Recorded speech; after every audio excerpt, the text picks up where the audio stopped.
Nagsimula sa isang pagsasalaysay, sinasabi nito na noong 1815, si Napoleon ay pinatalsik at ipinatapon ng mga tao ng France na itinapon sa isang malayong isla. Kasunod nito, ang sinumang maglakas loob na sumuporta sa kanya ay tinutugis at hahatulan ng kamatayan. Hindi nagtagal, sa isang madilim na gabi sa dagat Mediterranean, dumating ang sakuna. Isang barko ang nagliyab, nilamon ng alon. Sa gitna ng kaguluhan, isang lalaking mandaragat na nagngangalang Edmund ang sumisid sa tubig at hinayla ang isang nalulunod na babae sa kaligtasan. Pinasakay niya siya, ngunit sa halip na papuri, galit ang sinasalubong niya.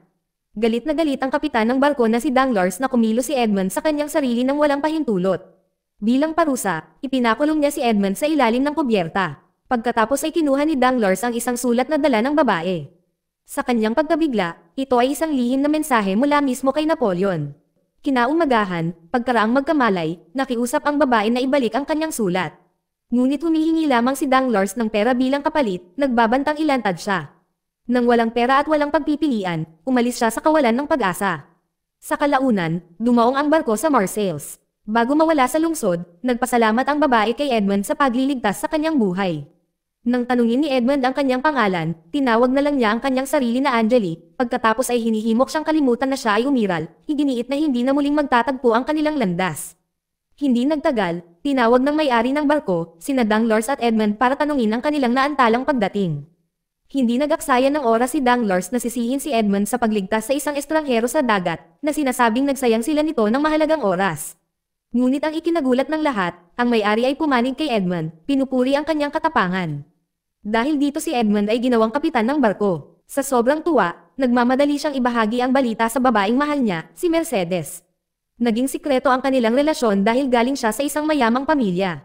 Ngunit ngayon na may ranggo ng kapitan, sa wakas ay naramdaman ni Edmund na karapat-dapat siya. Napagpasyahan niya na oras na para hilingin ang kanyang kamay sa kasal. Bumisita din siya sa kanyang ama na si Louis, isang abang lingkod na nagtatrabaho para sa marangal na pamilyang Morser.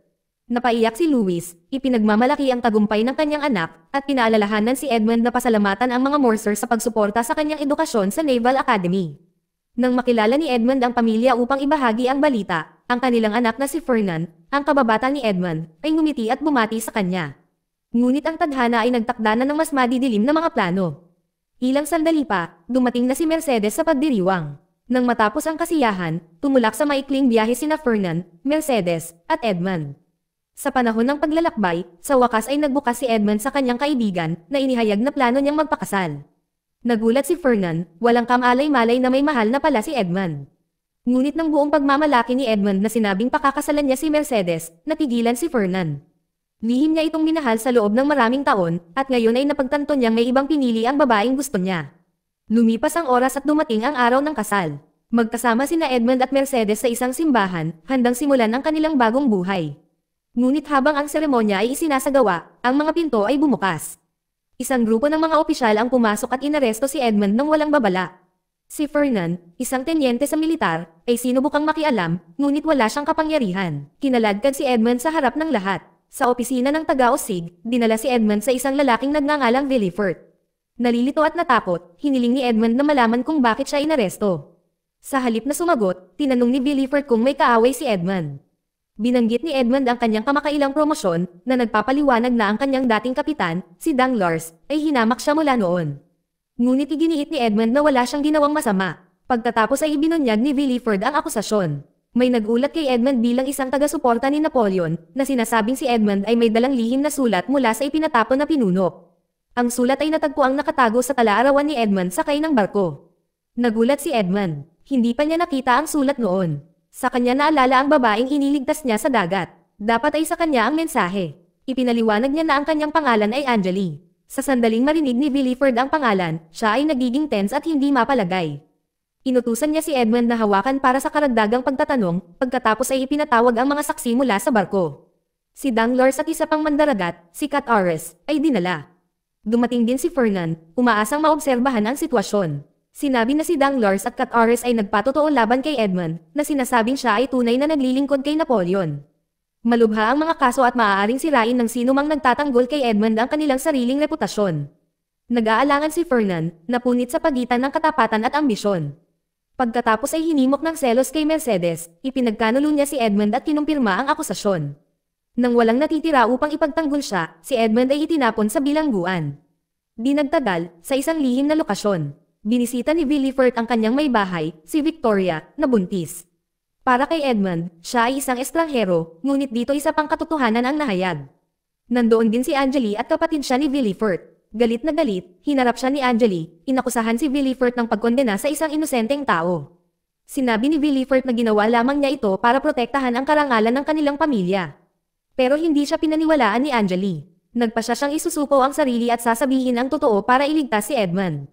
Dahil sa galit at takot sa isang iskandalo, nawalan ng kontrol si Villefort. Sa isang sandali ng galit, hinawakan niya si Angeli sa lalamunan at sinimulang sakalin. Lumipas ang 4 na taon. Malalim sa ilalim ng dagat, sa isang liblib na bilangguan sa isla, si Edmund ay nabubulok sa isang malamig na selda sa ilalim ng lupa. Mahaba ang kanyang buhok, marumi ang kanyang damit, at halos hindi na kumapit ang kanyang espiritu. Araw-araw, dumarating ang mga gwardya para tingnan kung buhay pa ba ang mga bilanggo. Ganito ang routine ni Edmund. Araw-araw, taon-taon, hanggang isang gabi, may bumasag sa katahimikan. Nakarinig si Edmund ng mahinang pagtapik mula sa loob ng kanyang dingding. Nagtataka, idinikit niya ang kanyang tenga sa bato. Biglang lumipat ang isa sa mga brick. Walang ibang gamit kundi isang kutsara. Tinanggal ito ni Edmund. Sa likod ng dingding, nakita niya ang isang sulyap sa isa pang bilanggo. Bago sila makapagsalita, umalangaw ang mga yabag sa bulwagan. May paparating na guard. Mabilis na nawala ang estranghero. Nang gabing iyon, muling binunot ni Edmund ang ladrilyo at natuklasan ang isang lagusan. Walang pag-aalinlangan, gumapang siya. Sa kabilang banda ay ang lalaking nakita niya kanina, isang matandang preso na nagngangalang Abe Faria. Inihayag ni Abe na gumugol siya ng 6 na mahabang taon sa paghuhukay ng lagusan sa pag-asang makatakas. At kung nagkataon, nakalusot siya sa selda ni Edmund. Kung may tulong lang sana siya, sabi niya baka nakatakas na siya ilang taon na ang nakakaraan. Si Edmund, desperado para sa layunin at kalayaan, ay sumang-ayon na sumama sa kanya. Mula sa sandaling iyon, ang dalawang lalaki ay nagsimulang maghukay ng magkasama, kutsara sa bawat kutsara, gabi-gabi.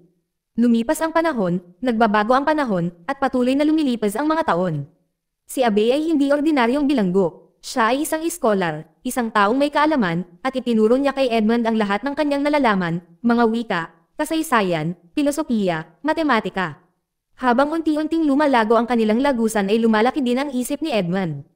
Nanambalik ang pag-asa sa kanyang puso na pinalakas ng isang panaginip na makitang muli si Mercedes. Isang araw, nagbahagi si Abe ng isang sikreto. Sinabi niya kay Edmund ang alamat ng Templar Treasure, isang malaking kayamanan na minsang nasamsam sa digmaan. Noong 1307, inutusan ni Haring Philip na arestuhin ang mga Templar at kumpiskahin ang kanilang mga kayamanan. Ngunit ang kayamanan ay naglaho, at ang mga Templar ay isa-isang namatay, dinadala ito ng lihim sa libingan. Pagkatapos ay isiniwalat ni Abe ang katotohanan. Siya ang huling estudyante ng Templar Order at alam niya kung saan nakatago ang kayamanan sa isla ng Monte Cristo. Lumipas pa ang 10 taon. Pagkatapos ay dumarating ang trahedya. Habang naghuhukay, gumuho ang lagusan. Ang lupa ay gumuho at si Abe ay nadurog ng nahulog na bato. Kinaladkad siya ni Edmund palabas, desperado siyang iligtas. Ngunit huli na, sa kanyang huling hininga, sinabi ni Abe kay Edmund ang eksaktong lokasyon ng kayamanan. Ilang sandali pa, namatay siya sa mga bisig ni Edmund. Nang matuklasan ng mga gwardya ang bangkay, inilagay nila si Abe sa isang sako ng libing. Ngunit sa sandaling umalis ang mga gwardya, lumipat si Edmund sa bangkay, na pumasok sa sako mismo. Dinala ng 2 gwardya ang bangkay sa mga bangin at itinapon ang bag sa dagat, hindi alam kung sino ang nasa loob. Pinakawala ni Edmund ang kanyang sarili sa ilalim ng tubig at lumangoy para sa kanyang buhay. Matapos ang mahigit 14 na taon sa impyerno, sa wakas ay nakarating siya sa pampang bilang isang malayang tao. Dahil sa pagod, bumalik si Edmund sa Morph Estate, hinahanap ang buhay na dati niyang alam. Ngunit ang bahay ay tahimik at abandonado. Isang katulong ang lumitaw at inutusan siyang umalis. Nakikiusap si Edmund para sa balita ng kanyang ama, si Louis.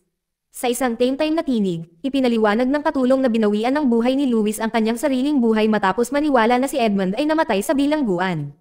Binabasag siya ng balita. Nagtanong si Edmund tungkol kay Mercedes. Sinabi sa kanya ng katulong na ikinasal na siya kay Fernand, at ang dalawa ay nakatira ngayon sa Paris kasama ang kanilang anak. Lumayo si Edmund sa tahanan na minsang nagbigay sa kanya ng pag-asa. Ngunit sa kaibuturan niya, may iba pang nagsisimulang magugat, isang bagay na mas malakas kaysa kawalan ng pag-asa.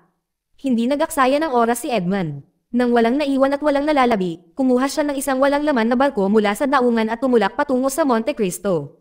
Kasunod ng mga huling tagubili ni Abe, dumaong siya sa isla at pumasok sa isang sinaunang libingan na nakatago sa mga bato. Doon, ang kanyang kapalaran ay nagbabago magpakailanman. Sa loob ng Stone Chamber, natuklasan ni Edmund ang mga bundok ng ginto at mga alahas, ang maalamat na kayamanan na binanggit ni Abe. Sa sandaling iyon, si Edmund, na minsang isang sirang bilanggo, ay naging isang taong may kapangyarihan, layunin, at isang landas tungo sa hustisya. Lumipas ang 5 taon. Sa isang lugar sa isang tahimik na nayon, binisita ng isang pari si Cadores, na ngayon ay nabubuhay sa kahirapan, nalulunod sa panghihinayang, at paghihirap. Ang pari ay naglagay ng brilyante sa kamay ni Cadores, na sinasabing ito ay regalo mula kay Edmund bago siya mamatay, isang tanda ng pasasalamat sa pagiging tanging kaibigan ni Edmund. Sa sobrang pagkagulat, umiling si Cadores at tinanggihan ang hiyas. Sabi niya hindi niya deserve ang ganitong kabaitan. Sa halip, ipinagtapat niya ang katotohanan. Inihayag niya na si Edmund ay pinagtaksilan. Si Danglars ang may pagkano ng kasinungalingan habang sinuportahan naman ito ni Fernan ng maling testimonya para mapang-asawa niya si Mercedes. Ang tanging lalaking lumaban para iligtas si Edmund ay ang amo nila na may-ari ng barko. Ngunit dahil kay Danglars, nawala ang lahat. Nang malugi ang may-ari ng barko, binili ni Danglars ang lahat ng ari-arian ng may-ari ng barko sa murang halaga. Kakaiba, pagkaraan ng 2 buwan, bumalik ang mga nawawalang barko na nagpapatunay na ang lahat ay isang setup. Ngunit hindi maparusahan si Danglars dahil protektado siya ni Prosecutor Villefort. Ang may bahay ni Villefort na si Victoria ay naging asawa ni Danglars at magkasama silang umakyat sa kayamanan at kapangyarihan sa lungsod. Samantala, si Cadores ay nanatiling tahimik, masyadong natatakot na lumaban. Ang sino mang sumalungat kay Danglars o Villefort ay maging katulad lang kay Angeli. Nang tanungin ng pari kung ano ang nangyari sa kanya, ipinaliwanag ni Cadores na inutusan ni Villefort si Danglars na kunin si Angeli at ibenta siya sa isang brothel. Ang pari ay nakikinig sa katahimikan. Pagkatapos ay bumangon upang umalis. Pero paglabas niya, nagbago ang kalmadong ekspresyon niya. Ang pari ay si Edmund na nagpanggap. Ngayong nahayag ang katotohanan, si Edmund ay sumumpa. Wawasakin niya ang bawat buhay na sumire sa kanya. Hinanap ni Edmund si Angeli at nakitang mahina, nakarete, at malapit nang mamatay. Gusto niyang dalhin siya sa hospital, ngunit tumanggi siya. Sa halip, nakiusap siya sa kanya na iligtas ang isang batang lalaki, ang lihim na anak ni Villefort at Victoria. Sa kanyang kumukupas na lakas, isiniwalat niya ang katotohanan. Ilang taon na ang nakalilipas, sinundan ni Angeli si Victoria sa Paris at natuklasan ang nakatagong tahanan ni Villefort. Binalak niyang patayin siya, ngunit bago pa siya makakilos, narinig niya ang pagsigaw ni Victoria sa panganganak. Noong gabing iyon, pinanood ni Angeli si Villefort na nagdadala ng isang kahon na kaban sa hardin at ibinaon ito. Pagkaalis niya, hinukay niya ito. Sa loob ay isang bagong silang na sanggol. Sinadya ni Villefort na patayin ang sarili niyang anak. Sa takot, tinalikuran ni Angeli ang kanyang paghihiganti at sa halip ay hiniligtas ang sanggol. Iniwan niya ang sanggol sa isang bahay ampunan, ngunit bago siya makatakas, siya ay nahuli at kinaladkad pabalik sa brothel. Kinaumagahan, pumunta si Edmund sa ampunan. Nakilala niya ang batang lalaki, na ngayon ay isang binata na nagngangalang Andrea. Sinabi sa kanya ni Edmund ang katotohanan at nag-aalok sa kanya ng isang pagkakataon, hindi lamang upang mabuhay, ngunit upang maghiganti sa taong sinubukang burahin siya sa mundo. Dahil sa galit, pumayag si Andrea. Lumipas ang 5 taon. Umalis si Fernan sa militar at ibinaling ang buong atensyon sa politika. Sa kanyang seremonya ng palm, si Mercedes at ang kanilang anak na si Albert ay buong pagmamalaking nakatayo sa tabi niya. Nagmamasid sa malayo, nakatago sa karamihan, si Edmund, tahimik na pinagmamasdan ang buhay na ninakaw mula sa kanya. Pauwi na sila pagkatapos ng seremonya. Biglang ninakawan si Fernan. Hinabol ni Albert ang magnanakaw, ngunit ito ay isang bitag. Sa isang madilim na bakanteng eskinita, siya ay inatake at binugbog ng isang grupo ng mga tulisan. Bago ang huling suntok, isang misteryosong lalaki ang pumasok at madaling natalo ang mga umaatake. Tinatawag niya ang kanyang sarili bilang Count ng Monte Cristo. Nagpasalamat si Albert sa kanya, walang kamalay-malay na ang tao sa likod ng maskara ay si Edmund. Ilang sandali pa, lumitaw si Andrea mula sa likuran at sinaktan si Albert na nawala ng malay. Ang mga magnanakaw ay pawang mga bayad na lalaki na tinanggap ni Edmund bilang bahagi ng isang malaking plano. Ngayong mayaman at hindi na nakikilala, itinago niya ang kanyang pagkakakilanlan sa likod ng isang maskara, isang bagong titulo, at isang bagong buhay bilang Count ng Monte Cristo. Kinabukasan, tulad ng plano ni Edmund, dumating sina Fernan at Albert sa Grand Estate ng Count upang ipahayag ang kanilang pasasalamat. Ibinalik din ni Albert ang isang pistol na aksidenteng naiwan ng konde. Ngunit ngumiti lang si Edmund at sinabihan si Albert na itago ito, iginiit na marami pa siya. Sa loob, ipinagmamalaki ni Edmund na ipinakita sa kanila ang kanyang napakalaking koleksyon ng baril. Magkasama silang nagsasanay sa pagbaril, at namangha si Fernan sa hindi kapani-paniwalang husay ng konde. Sa kalaunan, nagdahilan si Fernan. Ngunit si Albert ay nananatili sa likuran, na gustong tuklasin ang higit pa sa mundo ni Edmund. Bago umalis, inanyayahan ni Fernan siya sa isang kaganapan sa pangangaso sa susunod na linggo. Noong una ay tumanggi si Edmund, na ipinaliwanag na kailangan niyang mag-host ng isang Italyano na prinsipe na bibisita, ngunit iginiit ni Fernan at iminumungkahi na dalhin ang prinsipe. Sa wakas ay pumayag na rin si Edmund. Habang naglalakad sa mansyon, may narinig si Albert na kumakanta sa itaas. Nakita niya ang isang magandang dalaga na tumutugtog ng instrumento. Dumating si Edmund at ipinakilala siya bilang Hide, ang kanyang ampon na anak. Agad na nabihag si Albert at hiniling na makilala siya ng maayos. Sumang-ayon si Edmund, ngunit binalaan siya na panatilihin ang kanyang distansya. Matindi ang paghihirap ni Hide, ang kanyang ama ay pinatay at siya ay ipinagbili sa pagkaalipin bilang isang bata. Siya ay pinagmumultuhan pa rin ng kanyang nakaraan at hindi papayag si Edmund na may manakit muli sa kanya. Pagkatapos ng kanilang pagpapakilala, umalis si Albert, ngunit nanatiling nakatago sa kanya ang katotohanan. Ang ama ni Hide ay pinatay mismo ni Fernan. Ngayon siya ay nabubuhay na may isang layunin upang maghayganti. Siya, si Edmund, at Andrea ay pawang may iisang kaaway at iisang nag-aalab na ambisyon na sirain ang mga minsang samaire sa kanila. Makalipas ang isang linggo, magkasamang dumalo sina Edmund at Andrea sa pangangaso. Sa harap ng mga maharlika, ipinakilala ni Edmund si Andrea bilang Prinsipe Cavalcanti ng Italia. Sa sandaling iyon, nakita ni Andrea ang kanyang tunay na ama sa unang pagkakataon, si Villefort, ang lalaking naglibing sa kanya ng buhay bilang isang sanggol. Pagkatapos ng pamamaril, inutusan ni Edmund si Andrea na lumapit sa anak ni Danglars na si Eugenie. Malugod na tatanggapin ng isang sakam na tulad ni Danglars ang sinumang manliligaw na mukhang mayaman at maimpluwensya. Hindi nagtagal, ipinakilala ni Fernan ang kanyang asawa kay Edmund. Nang marinig ni Mercedes ang boses niya, nanigas ang puso niya. Nakilala niya ito, ngunit mabilis siyang pinatahimik ni Albert, tiniyak sa kanya na ang konde ay isang mabuting tao. Pilit na ngumiti si Mercedes, ngunit sa kanyang mga mata, nagsimulang lumaki ang takot at pagdududa. Sa isa pang gabi, nag-host si Danglars ng isang Englanding salo-salo at iniimbitahan sina Edmund, Andrea, at Hide bilang mga pinarangalan na panauhin. Sa panahon ng kaganapan, ibinahagi ni Fernan ang pinakabagong balita.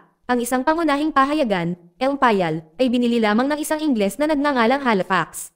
Agad namang nag-react si Edmund. Tinawag niya si Halifax na kanyang pinakamalaking karibal, isang kriminal na nagkakalat ng kasinungalingan at nagmamanipula ng opinyon ng publiko sa pamamagitan ng pekeng balita. Ang pahayag ay nag-iiwan sa lahat sa mesa na mausisa. Nang magsimulang umalis ang mga bisita, nilapitan ni Albert si Hide at ibinalik ang kanyang handfan na hindi niya sinasadyang nakalimutan. Pagkatapos ay hinanyayahan ni Edmund si Albert na dumalo sa isang espesyal na hapunan na plano niyang i-host sa lalong madaling panahon, isang pagtitipon kung saan inimbitahan din niya ang mga pamilyang Danglars at Villefort. Ngunit habang sakay ng karwahe pauwi, natuklasan ni Hide ang isang lihim na mensahe na nakatago sa loob ng pamaypay. Ito ay isang liham mula kay Albert na humihiling sa kanya na makipagkita sa kanya sa isang hardin. Kinabukasan, pinuntahan ni Hide si Albert. Nagsisinungaling siya at sinabi sa kanya na dumating siya nang hindi nalalaman ng konde. Matagal silang nag-uusap at sa lalong madaling panahon na pagtanto ni Hide na si Albert ay tunay na nagmamalasakit sa kanya. Ngunit sa kanyang pagbabalik, nalaman niyang hindi dadalo sina Albert at Mercedes sa hapunan ni Edmund, bagamat naroroon si Fernan. Napansin ni Edmund ang pagbabago ng ugali ni Hide simula nang makita niya si Albert. Ipinaalala niya sa kanya ang kanilang misyon na tumuon sa paghihiganti, hindi sa pag-iibigan. Nang gabing iyon, nag-host si Edmund ng kanyang maingat na binalak na hapunan sa isang pamilyar na lokasyon, ang mismong bahay kung saan minsang inilibing ni Villefort ang kanyang bagong silang na anak na buhay. Nang dumating sina Villefort at Victoria, natigilan sila, nakilala agad ang lugar. Sa panahon ng hapunan, ipinaliwanag ni Edmund na binili niya ang bahay pagkatapos marinig ang mga alingaw-ngaw na ito ay pinagmumultuhan. Nagkwento siya ng nakakakilabot na kwento tungkol sa isang maharlika na inilibing ang kanyang sanggol dito. Si Villefort at Victoria ay namumutla at nababalisa, habang si Danglars ay nakasandal ng may pag-usisa na gustong makarinig ng higit pa. Sinabi ni Edmund na nakahukay pa siya ng isang kahon mula sa hardin sa ibaba, ngunit hindi ito binuksan. Pagkatapos ay inaakay niya ang mga bisita sa lugar para buksan ito ng sama-sama. Sina Villefort at Victoria ay naghahanda para sa pinakamasama, takot na baka ibunyag ni Edmund ang kanilang nakaraan. Ngunit kapag ang kahon ay nabuksan, ito ay naglalaman lamang ng tela. Walang labi, walang ebidensya. Nakahinga ng maluwag sina Villefort at Victoria sa ngayon. Kinaumagahan, kainahinala at hindi maayos, nagpa siya si Villefort na siyasatin ang background ni Edmund na ngayon ay ang konde ng Monte Cristo. Lihim siyang nakipagkita kay Halifax, umaasang matuklasan kung sino talaga ang misteryosong maharlikang ito. Sinabi sa kanya ni Halifax na hinahamak niya ang konde at nakipagtagpo sa kanya sa Italia. Tinanong ni Villefort kung ang konde ay tunay na mayaman gaya ng sinasabi niya. Kinumpirma ni Halifax na ang konde ng Monte Cristo ang pinakamayamang tao sa Italia. Nasiyahan, umalis si Villefort, hindi alam ang katotohanan. Si Halifax ay hindi Halifax sa lahat ng oras, ngunit siya si Edmund sa isa pang pagbabalat kayo, pagmamanipula ng buong salaysay mula sa magkabilang panig. Pagkalipas ng mga araw, nag-publish ang El Impartial ng nakakagulat na headline na nagsasabing ninakaw ang fleet ni Danglars sa Marseilles. Kumalat ang takot at bumagsak ang stock ng kanyang kumpanya, ngunit nakatanggap si Fernand ng balita mula sa daungan ng militar na nandoon pa rin ang lahat ng barko ni Danglars. Ang kwento sa pahayagan ay kasinungalingan. Hinihimok ni Villefort si Danglars na kasuhan si Halifax para sa paninirang puri. Ngunit dala ng kasakiman, nakakita ng pagkakataon si Danglars. Gusto niyang bilhin ang lahat ng stock ni Halifax habang mababa ang presyo, pagkatapos ay magdemanda pagkatapos upang ibalik ang presyo na kumita ng malaki. Isa lang ang problema, upang may sigawa kaagad ang kanyang plano. Kailangan ni Danglars ng $500 milyon. Isang tao lamang ang maaaring magpahiram ng halagang iyon, si Edmund. Sumugod sina Danglars, Fernand, at Villefort kay Edmund para hingin ang utang. Pumayag naman si Edmund na nagkukunwaring kakampi nila. Nag-aalok si Danglars ng collateral na nagkakahalaga ng 200 milyon sa mga asset.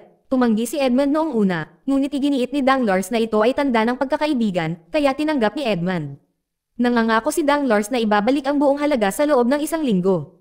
Pagkatapos ay ipinahayag ni Villefort na dadalhin niya si Halifax sa korte at sisirain siya sa publiko. Pagkaraan ng 1 linggo, ang pinakahihintay na trial laban kay Halifax ay gaganapin sa wakas. Ngunit sa pagsisimula ng sesyon, ang hukom ay nakatanggap ng balita na si Halifax ay nasa labas ng bayan. Sa halip, nagpadala siya ng kinatawan para dumalo sa ngalan niya.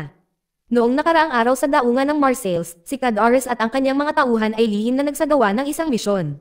Nagbalat kayo bilang isang pari, inutusan sila ni Edmund na nakawin ang lahat ng mga barko ni Danglars. Sa courtroom, humakbang pasulong ang kinatawan.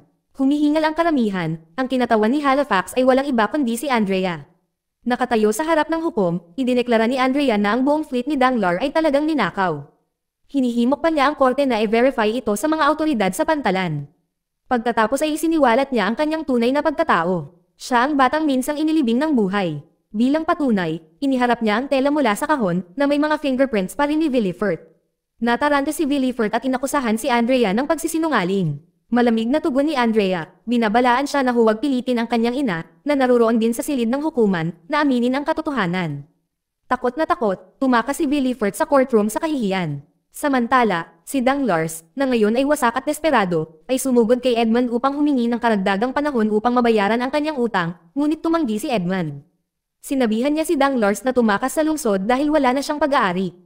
Ang lahat ng kanyang kayamanan ngayon ay nabibilang sa kanya. Si Danglars ay bumagsak sa gulat. Sa sandaling iyon, tinanggal ni Edmund ang maskara ng maharlika at inihayag ang kanyang tunay na pagkatao. Siya ay si Edmund Dante, ang lalaking tinulungan ni Danglars na sirain. Nasira at napahiya, si Danglars ay tumakas na walang natitira. Sa ibang lugar sa courthouse, inabutan ng galit si Andrea. Nakulong sa maraming taon ng sakit, sinaksak niya si Villefort hanggang sa mamatay. Agad nagpaputok ang mga gwardya at bumagsak si Andrea sa tabi ng lalaking sumire sa kanyang buhay. Sumigaw si Hide sa kalungkutan. Wala na ang nakita niyang kapatid. Sa kanyang kalungkutan, sinisi niya si Edmund, na inakusahan siya ng pagkalason sa puso ni Andrea ng may paghihiganti. Iginiit ni Edmund na si Andrea ay gumawa ng kanyang sariling mga pagpipilian, ngunit si Hide ay tumanggi na makinig. Tinawag niyang halimaw si Edmund na dala ng puot. Nanginginig pa rin, sumulat si Hide kay Albert, na sinasabi sa kanya na layuan siya. Ngunit si Albert, na lubos na umiibig, ay hindi pinapansin ang pakiusap. Nagmamadali siyang pumunta sa kanyang tahanan at ipinagtapat ang kanyang nararamdaman. Sinabi niya sa kanya na handa siyang tumakas kasama siya at mamuhay ng bagong buhay na magkasama. Nag-aalangan si Hide, ngunit lamambot ang kanyang puso. Mahal niya rin siya. Sa wakas, pumayag siyang umalis kasama niya. Nang malapit na silang pumunta, lumitaw si Edmund at humarang sa kanilang dinadaanan. Inutusan niya si Hide na sabihin kay Albert ang totoo. Nag-aatubili, ibinunyag ni Hide ang lahat. Siya ay isang prinsesa mula sa Turkey at ang kanyang mga magulang ay pinatay ni Fernand, ang ama ni Albert. Inamin niyang pumunta siya sa Paris para maghayganti. Nang marinig ito ni Albert ay nabigla at nawasak. Binalingan niya si Edmund, sa paniniwalang siya ay manipulahin sa simula. Dahil sa galit, hinamon ni Albert si Edmund sa isang tunggalian sa pagsikat ng araw. Nakiusap si Hide kay Edmund na huwag tanggapin, ngunit tinanggap ni Edmund. Para sa kanya, hindi na ito tungkol kay Albert. Tungkol ito kay Fernand. Gusto ni Edmund na malaman ni Fernand ang pakiramdam ng mawalan ng anak na pinakamamahal niya. Nang gabing iyon, dumating si Mercedes upang harapin si Edmund. Inamin niya noon pa man ay pinaghihinalaan niya siya bilang Edmund Dante talaga. Humihingi siya ng tawad habang umiiyak, ipinaliwanag na pinakasalan niya si Fernan pagkatapos sabihin na namatay si Edmund.